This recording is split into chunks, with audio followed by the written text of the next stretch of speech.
This evening, ex-employee confesses to plotting robbery at Kaieteur News with security guard. Demerara Harbour Bridge reopens to light vehicular traffic. Social media personality complains of burning sensation while making cybercrime report at CID Brick Dam. In the region, Haitians protest against government's call for foreign forces. And internationally, Putin says response to more Ukrainian attacks will be severe. Welcome to another broadcast of Channel 2's Headline News Updates. I am Berbice. Thank you for joining us. After days of being closed to vehicular traffic due to a vessel crashing into it, the Demerara Harbour Bridge was reopened to light vehicular traffic on Monday, October 11, 2022. The opening was announced by Minister of Public Works Bishop Edgehill after he inspected ongoing works on the bridge. Speaking to journalists, the minister said the bridge would only facilitate vehicles no more than 12 tons at this time. He said additional work will still be needed on the bridge, but in the meantime, sufficient repairs have been completed to facilitate light vehicular traffic. He added that 2 pontoons would be needed for the additional repairs to the bridge. What we have right now is pumps that are being installed to keep the water out of the pontoon. So we have to go into emergency mode in procuring 2 additional pontoons. We got one delivered yesterday, and that was able to be put in. Minister Edgehill lauded the tireless efforts of engineers, dubbing the works extraordinary, given the extensive damage done to the bridge. He said our Guyanese men and women had shown their capabilities as contractors, engineers, and fabricators. He also expressed gratitude to the water taxi operators who answered the call and extended their services to 24 hours to accommodate commuters, and to the Private Sector Commission. This reopening comes some 3 days after the bridge was rendered inoperable following a collision with a vessel, the MV Tradewind Passion. Engineers sprang into action immediately to repair the damaged structure, which facilitates thousands of Guyanese living on the west coast and west bank of the Demerara. A board of inquiry has been established to investigate the fuel vessel crashing into the Demerara Harbour Bridge, causing a national emergency. Board of inquiry has commenced their work. I believe they're still in session right now. They've been working since yesterday afternoon as of 4 o'clock. They have 7 days to wind up everything and to give us a report, to tell us what really happened, the recommendations to ensure it never happens again, and to also establish culpability if there is anyone who's culpable for this, because we're not treating this very well. The Guyana Police Force has detained several persons in connection with a shocking robbery at the Kaieteur News shortly after midnight on Monday, all captured on CCTV. The news publication released footage showing a motor car driving up in front of Kaieteur News building on Saffron Street, Charleston, Georgetown, where a lone masked individual armed with a pistol exited the vehicle and entered the building front entrance and subdued the security guard on duty. Following that, 2 more men in masks entered, venturing farther into the building. According to a Guyana Police Force report, 3 Kaieteur News employees were brought into an office at gunpoint, stripping off $89,000 in valuables and told to lie on the ground. One of the suspects remained with the victims, while the other 2 went into their accounts department on the upper floor of the building. The 2 suspects emerged minutes later with what seemed to be a safe, leading all 3 men to escape the area. During a police investigation, a former research assistant at Kaieteur News was detained and questioned by police. 33-year-old Ryan Wharton of Canary Street in Tocqueville subsequently confessed to planning the entire robbery. Wharton informed the investigators that the security guard on duty at the time, 35-year-old Joshua Wharton, who was seen on video being subdued by the armed suspect, was also complicit in the crime. The former research assistant stated that he and Junior, along with some other men, planned the robbery on Sunday morning. Wharton supplied an unauthorized gun to one of their accomplices, Ivor Belingui, also known as Wildlife, and borrowed a car from his cousin, 23-year-old Lumel Grant, a clerk of Russell Street in Charleston. Wharton then pursued his friend, 36-year-old Harry Strongster, a taxi driver of Hyde Park to Mary East Bank Demerara, to accompany them on the heist. Wildlife, Strongster, and Wharton arrived at the Kaieteur News shortly after midnight and completed their mission in 5 minutes. While the other suspects drove to Wharton's house, Junior remained at the office.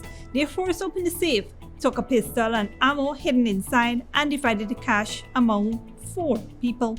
Wharton then took his part of the loot and gave it to his child's mother, a policewoman, for safekeeping, explaining that he had won the money while playing a super bet game.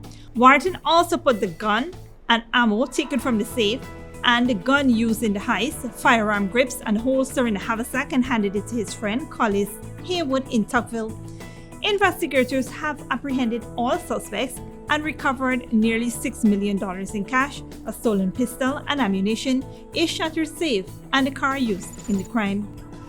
The Ghana Police Force is currently investigating complaints by 40-year-old Anthony Snow of Bagotstown, East Bank, Demerara, who visited the Criminal Investigations Department at Brickdam Police Station in the company of a female to report a cybercrime matter on Monday, October 10th. At the time, a detective inspector, a corporal, a lance corporal, and a constable were in the office. Reports said that sometime around noon, as Snow was being interviewed by one of the ranks, he removed some documents from an envelope which had some brown spots on them.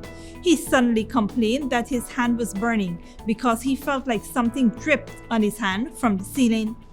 The female with him reported that her throat was burning, and Snow said his skin and eyes started to burn. The ranks who were around also complained of feeling burning in their nostrils and itching of the throat, followed by coughing. Snow was taken out of the office and given water to wash his face. However, he continued to complain that his eyes were burning and he was unable to see. Checks were made in the CID office, but nothing of evidential value was found in relation to the burning sensation that Snow, the female, and the ranks were feeling. Nothing was seen, and there was no indication that something was dripping from the ceiling in the office. However, an ambulance was summoned, and Snow and the female joined the same and left en route to the Georgetown Public Hospital. Investigations are in progress. Stick around after the break. Government seeking contractors for the reconstruction of the Suicide Linden Highway, and the Ghana Police Force investigating an alleged murder at Golden Grove.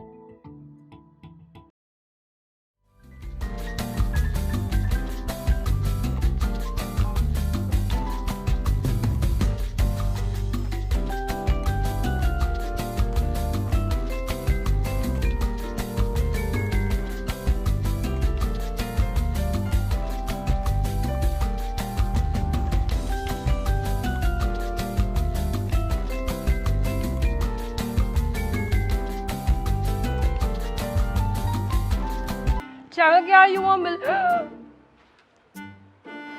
Sorry, I'm interrupting y'all. Marla, I'm here taking the census. Girl, you done got a husband already, huh? Miss, I am a census taker, going door to door so that everyone can be interviewed and counted in the National Census 2022. What is the census though? Well, the Population and Housing Census is a count of the population and all the buildings every 10 years. Getting counted transforms an entire nation. From Region 1 to Region 10. You know what? I believe our village needs a health center. I think it needs some roads too. You see the man boots out there, how it full of mud, eh? That's why I'm asking Mrs. De Silva a few questions from our questionnaire.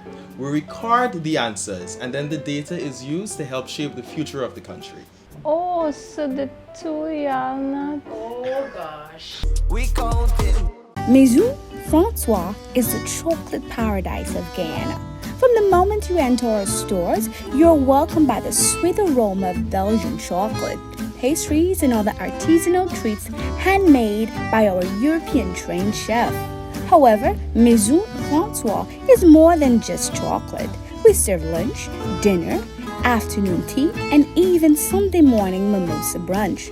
Our convenient location at 133 Thomas Street, Katy, makes it the perfect place to take that special someone or to take home a little sweetness. Treat yourself with the taste of Paris in the heart of Georgetown. Only at Maison Francois. Good girl forget things. What's the problem, Granny? I want money for borrow for those surgery. I was dancing and I fall and fracture my hip. If you need some quick money, you should check Lender's Jewelry and Pawn Shop. Lender's Jewelry and Pawn Shop, Lot 238 South Road Border, Georgetown. Get jewelry made to order in just 72 hours. We also accept vehicles. Lender's, best rates, longest payback period. Boys, I get through. Plus, I could dance again. Lender's Jewelry and Pawn Shop. Sooner or later you will have another power failure. Are you prepared for the next blackout? Some essential equipment such as security cameras, lights, internet, gate motors, and water pumps may stop working. How can you prevent the next blackout? InverterTech has an affordable solution for you. A strong UPS system which uses the latest inverter and solar battery technology to prevent blackout. We smartly calculate your average power demand so you don't spend more than you need to. Call 223-2233 for more information. When you need money and you gotta get it fast, Creative Jewelry and Pawn Shop is the place for that confidential transaction in a quiet and secure location. You'll get the highest value per pennyweight for your gold and also enjoy the lowest interest rates and longest payback period too. Yes, for that instant transaction to solve a pressing financial problem. That Creative Jewelry and Pawn Shop, 46 Boyle Place, that's between the Ministry of Housing on Brick Dam and White Castle Fish Shop. Be your first and only choice. Creative Jewelry and Pawn Shop, safe and sound, solid and secure, always there for you.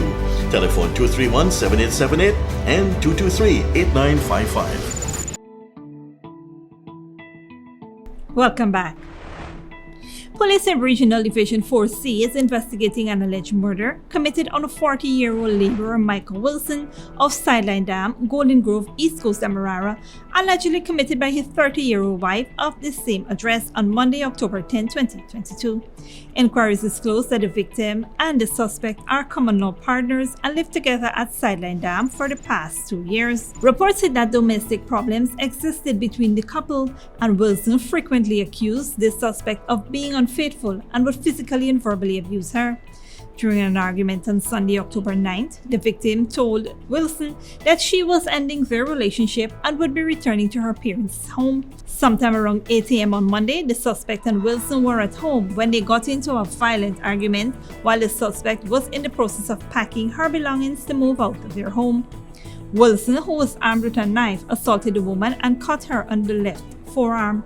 The woman disarmed Wilson and dealt him 2 stabs to his abdomen. An EMT was summoned and they arrived at the scene and escorted Wilson to the Georgetown Hospital Corporation, where he was admitted to the emergency unit in an unconscious state and subsequently died while receiving treatment. The suspect was escorted to the Nabacalis Hospital by the police, where she was seen by a doctor and was subsequently taken to the Georgetown Public Hospital by EMT, where she remains under police guard.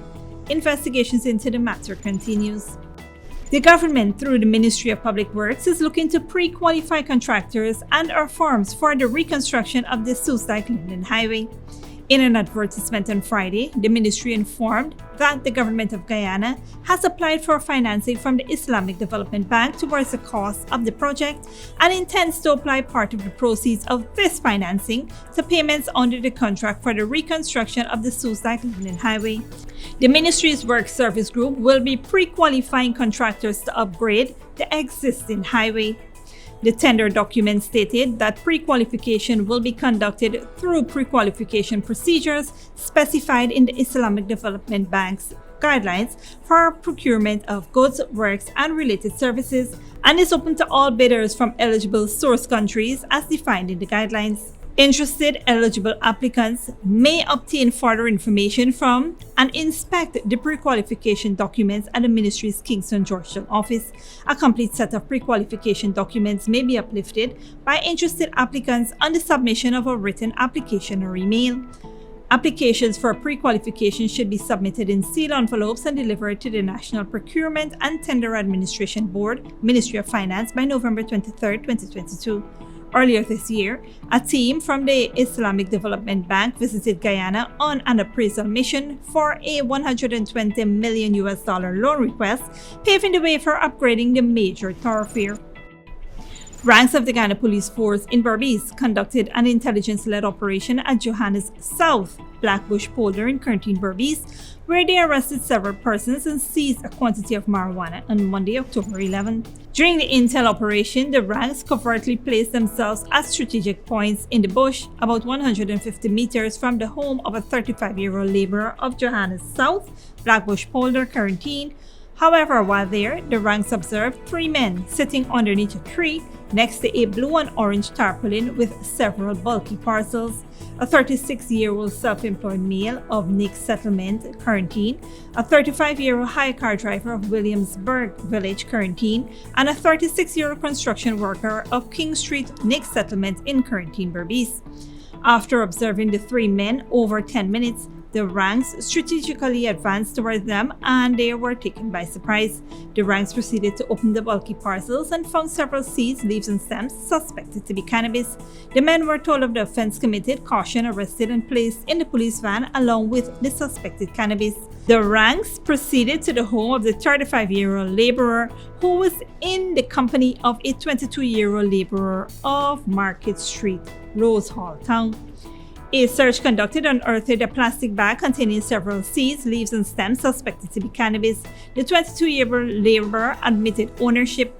He was told of the offense committed, cautioned, and arrested and placed with the other men in the police van. The suspected narcotics were taken to the Wynn police station where it was weighed in the presence of the men. It weighed in excess of 65 pounds. The men were placed in custody pending charges. Don't go away after the break. Rain-fueled landslide sweeps through Venezuela town, killing 22, and Putin says response to more Ukrainian attacks will be severe. When you need money and you gotta get it fast, Creative Jewelry and Pawn Shop is the place for that confidential transaction in a quiet and secure location. You'll get the highest value per pennyweight for your gold and also enjoy the lowest interest rates and longest payback period too. Yes, for that instant transaction to solve a pressing financial problem. That Creative Jewelry and Pawn Shop, 46 Boyle Place, that's between the Ministry of Housing on Brick Dam and White Castle Fish Shop. Be your first and only choice. Creative Jewelry and Pawn Shop, safe and sound, solid and secure, always there for you. Telephone 231-7878 and 223-8955. Sooner or later you will have another power failure. Are you prepared for the next blackout? Some essential equipment such as security cameras, lights, internet, gate motors, and water pumps may stop working. How can you prevent the next blackout? InverterTech has an affordable solution for you. A strong UPS system which uses the latest inverter and solar battery technology to prevent blackout. We smartly calculate your average power demand so you don't spend more than you need to. Call 223-2233 for more information. Maison Francois is the chocolate paradise of Ghana. From the moment you enter our stores, you're welcomed by the sweet aroma of Belgian chocolate, pastries, and other artisanal treats handmade by our European-trained chef. However, Maison Francois is more than just chocolate. We serve lunch, dinner, afternoon tea, and even Sunday morning mimosa brunch. Our convenient location at 133 Thomas Street, Kaieteur, makes it the perfect place to take that special someone or to take home a little sweetness. Treat yourself with the taste of Paris in the heart of Georgetown. Only at Maison Francois. Good girl forget things. What's the problem, Granny? I want money for borrow for those surgery. I was dancing and I fall and fracture my hip. If you need some quick money, you should check Lender's Jewelry and Pawn Shop. Lender's Jewelry and Pawn Shop, lot 238 South Road Border, Georgetown. Get jewelry made to order in just 72 hours. We also accept vehicles. Lenders, best rates, longest payback period. Boys, I get through. Plus, I could dance again. Lender's Jewelry and Pawn Shop. Cheryl, girl, you want me? Sorry, I'm interrupting y'all. Marla, I'm here taking the census. Girl, you done got a husband already, huh? Miss, I am a census taker, going door to door so that everyone can be interviewed and counted in the National Census 2022. What is the census though? Well, the Population and Housing Census is a count of the population and all the buildings every 10 years. getting counted transforms an entire nation. From region 1 to region 10. You know what? I believe our village needs a health center. I think it needs some roads too. You see the man boots out there, how it's full of mud, eh? That's why I'm asking Mrs. Da Silva a few questions from our questionnaire. We record the answers and then the data is used to help shape the future of the country. Oh, so the two y'all not. Oh gosh. We counting.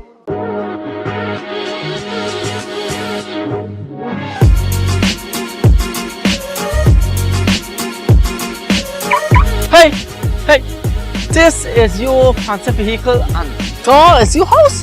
Yes, this is my vehicle and actually I'm waiting on my land. I'm actually renting this house for $50,000. $50,000? You head boy, you crazy, you mad, you head not good.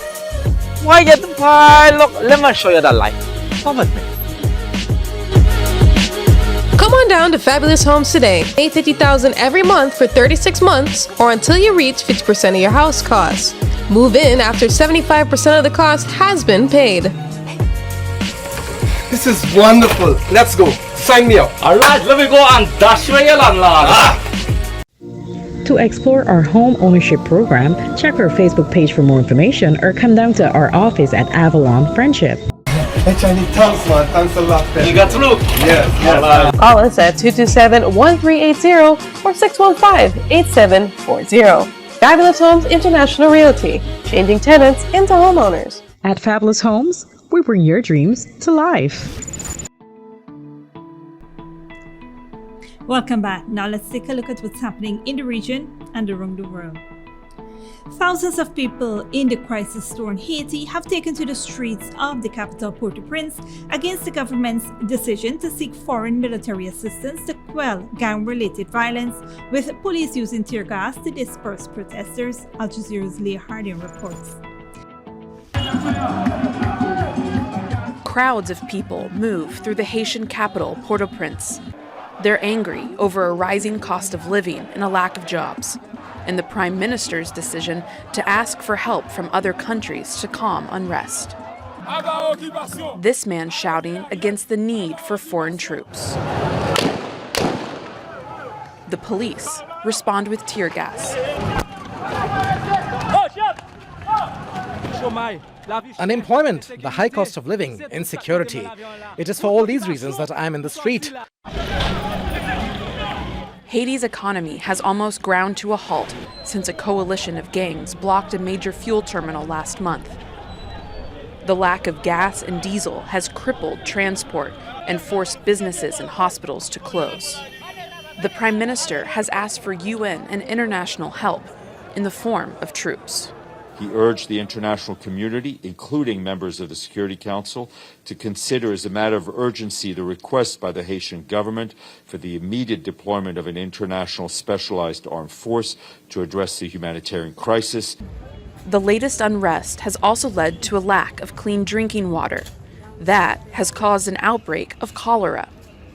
The last case was reported 3 years ago, following an outbreak in 2010 linked to UN peacekeepers. 10,000 people died as a result. Many people in Haiti say international support has never helped them before, and they want the Prime Minister to resign. This request is an unconstitutional act. This is an act against the state. It is an action against the Haitian people's demands, who want a free country where everyone can eat, have health care, and live like human beings. Haiti has had 12 prime ministers since an earthquake in 2010 flattened homes and infrastructure in many areas. Since then, the country has received more than $13 billion in aid. However, most are still struggling to even afford food and clean water. Leah Harding, Al Jazeera. A landslide in central Venezuela has killed at least 22 people and more than 50 others are missing. Al Jazeera's Sarah Kirat reports. Homes, schools and businesses destroyed. From the air, the extent of damage in Las Tejerias is clear.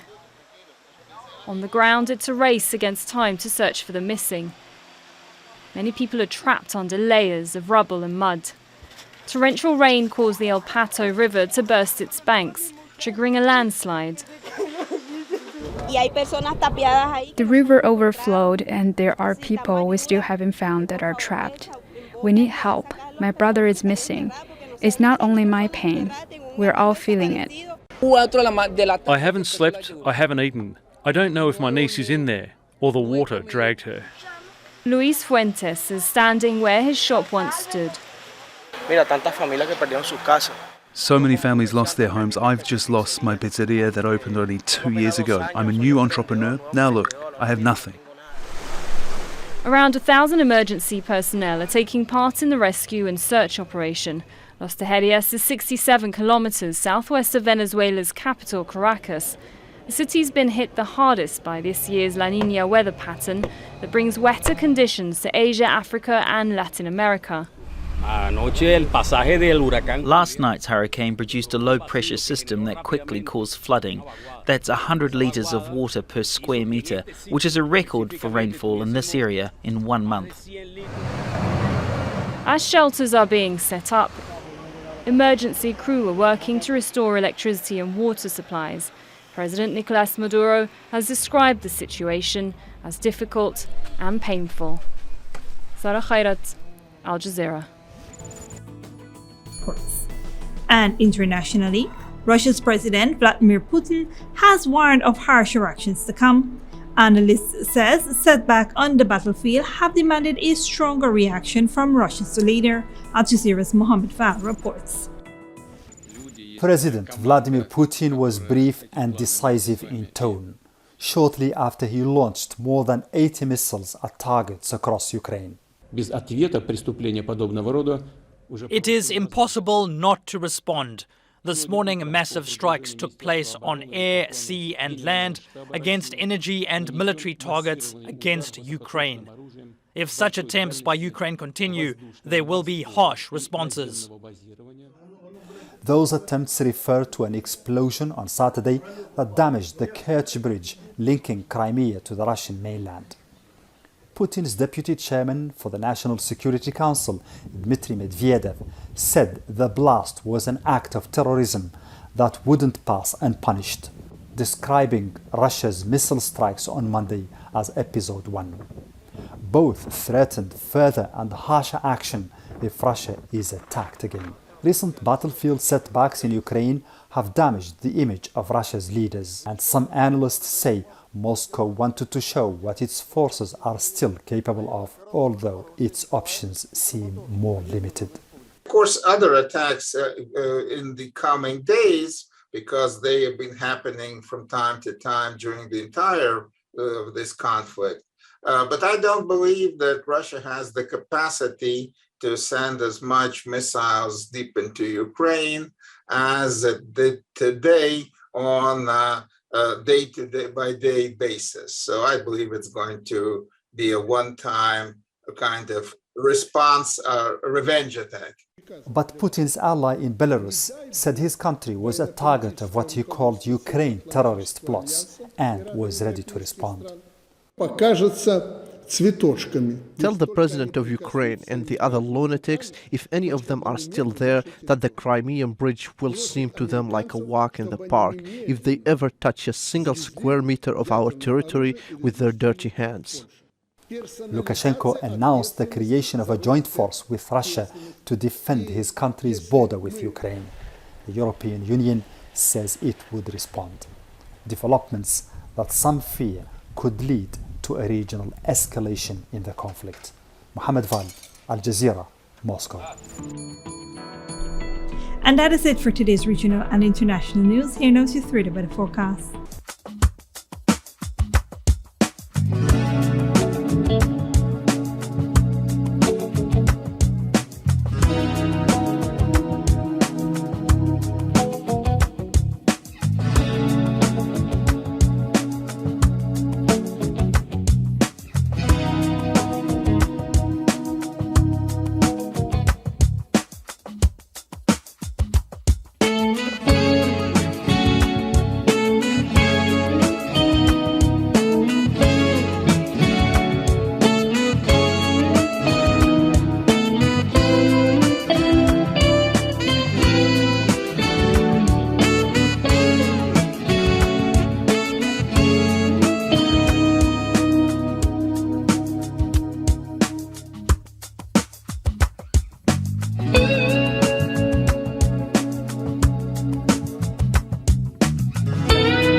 And that is all for this edition of Channel 2's Headline News Updates. Tune in on Thursday at 7 p.m. for another episode. Be sure to subscribe, like, and follow us on Facebook and YouTube. Until then, please take care of yourself and each other.